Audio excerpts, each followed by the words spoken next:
You join CA, you speak it into existence, it happens, you're in the crew. Do you celebrate after joining? How do you celebrate? I think just being a good friend, you know what I'm saying? Just being me. I didn't celebrate it other than I just knew, like I said, I always, in my head, I'm like, fuck, I'm still a late bloomer.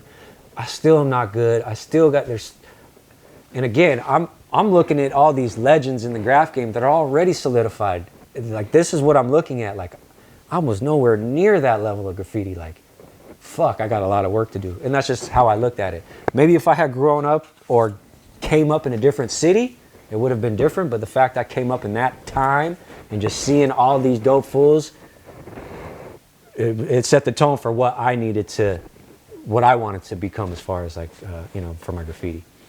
You only stay in San Francisco for a short time, though. How long altogether do you stay there? About 5 years. You then moved... 97, Go ahead. 98, 99, 2000, 2001. After San Francisco, that short stay, you then moved to Portland. Why does that come about? So I was fucking... just a breakup with a girlfriend. I was fucking mad depressed and all that stupid shit. And then in 2000, the fucking, the whole .com shit cracked off in San Francisco. And fucking, the rents went crazy. Shit just got crazy expensive and I was like, man, fuck this, I'm out. So, being from the Northwest, I was like, you know what? I never, like I said, we'd go and skate Burnside and shit as a kid. So I knew Portland and I was like, Portland's a dope city. I was like, I just needed to get away. So me and my boy were like, fuck it, let's go. And I moved to Portland. It was basically from a breakup, to be real.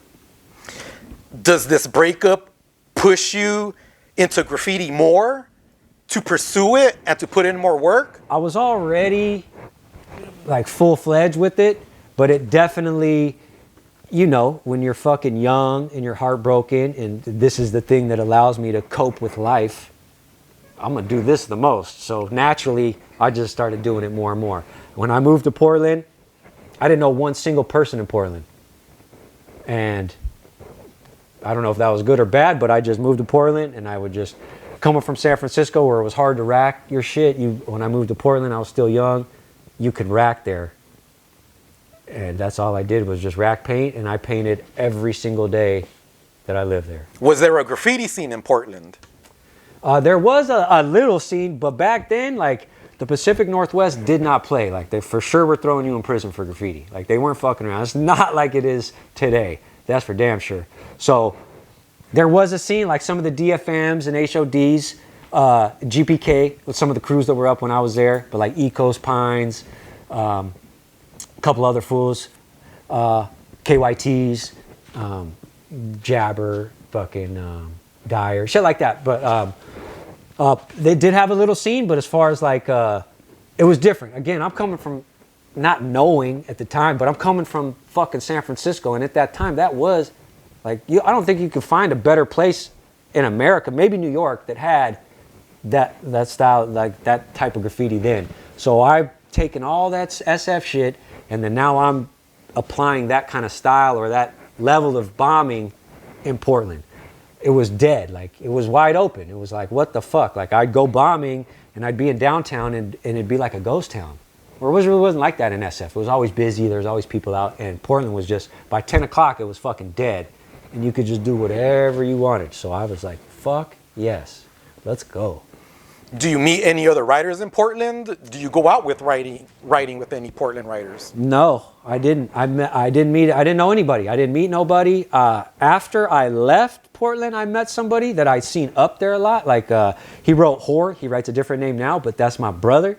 And fucking, me and him would like not go at it at spots, but like we would side bust each other, or he would catch a spot here, I would catch a spot there, or he would catch one, I would catch one, and we would just miss each other the whole time I lived there until years later I met him, and he had already changed his name. He's like, yo, I wrote this. And I was like, oh, what the fuck, dog? Like, we missed each other a bunch of times by less than minutes, you know what I'm saying? So I never met nobody, and like I said, I painted by myself every single day there. There wasn't a day that I didn't paint there. In the pouring rain, in the snow, it didn't matter. What does Whore write now? Can you say? I don't want to say just because, but he's a beast. He's a Pacific Northwest fucking Portland legend. Now, from there, you suddenly catch a big case in Portland. Can you tell us what happens, which leads to you coming to Los Angeles? Yes, so let's see, let's go back. So I'm working, I'm fucking selling vacuums. I'm selling vacuums door to door, but I was good at it. So that company gave me a car, like a company car to take everybody around in the neighborhoods to go fucking knock on doors. So that's how I had a car in Portland. I had the company car.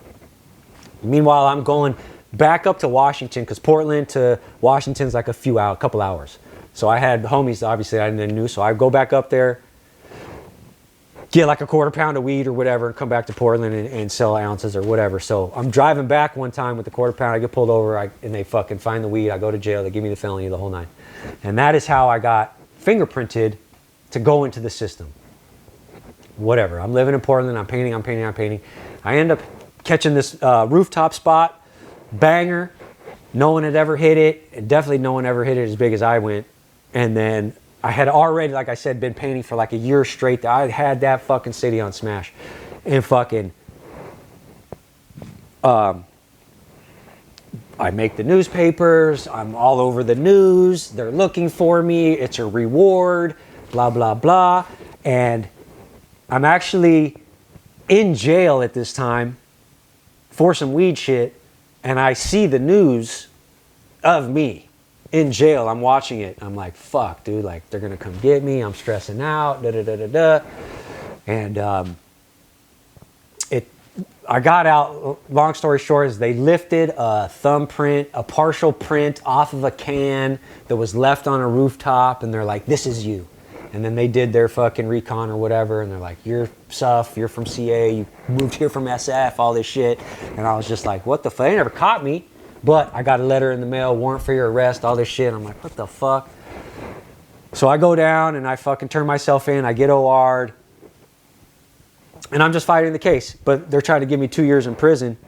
And I'm like, fuck no, I'm not going to prison for graffiti. You're tripping. Like, I'm fighting my case. I'm about to go pick my jurors out to go to trial. And I just fucking tell my mom, I was like, you know what? I'm not going to trial. I'm out. And she's like, what? I was like, I have a friend who lives in LA. He said I could stay on his couch. I'm out. She's like, this is what you want to do? I said, I'm gone. So fucking I bounced. And that's why I came to LA. I knew one person here. Wow. But I was like, I'm not going to prison. If I'm going to prison, you're going to have to catch me, was my mentality at that time. So I bounced and fucking came down here and fucking, that's it. I moved in with my homie Saez, who lived down here. He had moved from San Francisco back down to here, and then he had a extra little spot at his place. So I was like, I'll be there on Tuesday. Do you tell your dad that you're skipping court and becoming a fugitive and moving to Los Angeles? No. Pops didn't know nothing about it. What does your mom say about this? You're still fucking writing your name on walls, blah, blah, blah, blah.